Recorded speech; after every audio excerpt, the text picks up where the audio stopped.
குடும்பம் அறக்கட்டளை சார்பாக கோடை விடுமுறை மற்றும் மாணவர்களை ஊக்குவிக்கும் விதமாக பல போட்டிகள் நடந்தது. இதை நடத்தி கொடுத்த விடியல் பிரகாஷ் சார் அவர்களையும் அவர்களது குழுவையும் அந்த உறுப்பினர்களையும் வருக வருக என பள்ளியின் சார்பாகவும் மாணவர்கள் சார்பாகவும் வரவேற்று எனது உரையை துவங்குகிறேன். அனைவருக்கும் வணக்கம்.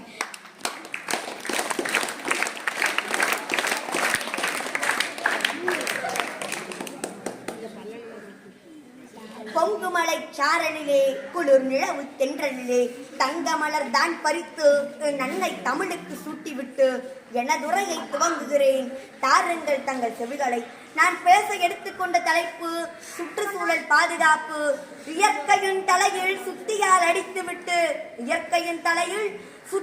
அடித்துவிட்டு அது நகரும் என்று எதிர்பார்த்து கொண்டிருக்கிறோம் என்று கூறுகிறார் ஒரு ஆங்கில அறிவியல் அறிஞர். அது உண்மைதான்.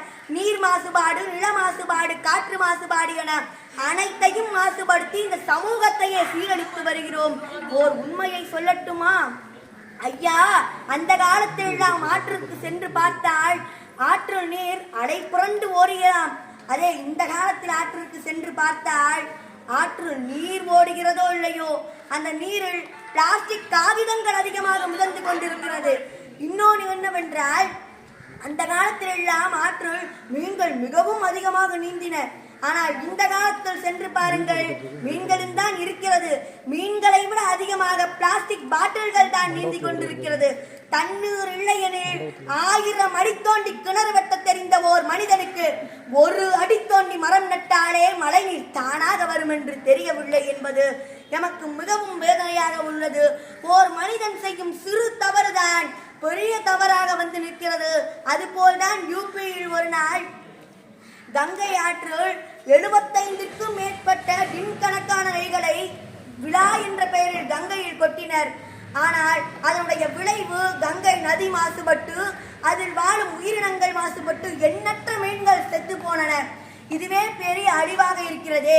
இனியாவது நமது சுற்றுச்சூழலை பாதுகாக்க வேண்டும். அழகாக கூறுகிறார் நமது மகாகவி பாரதியார். 10-12 தென்னை மரம் முன்னே இருக்க வேண்டும். முத்துச்சுடர் போன நிலவொளி முன்பு வர வேணும்.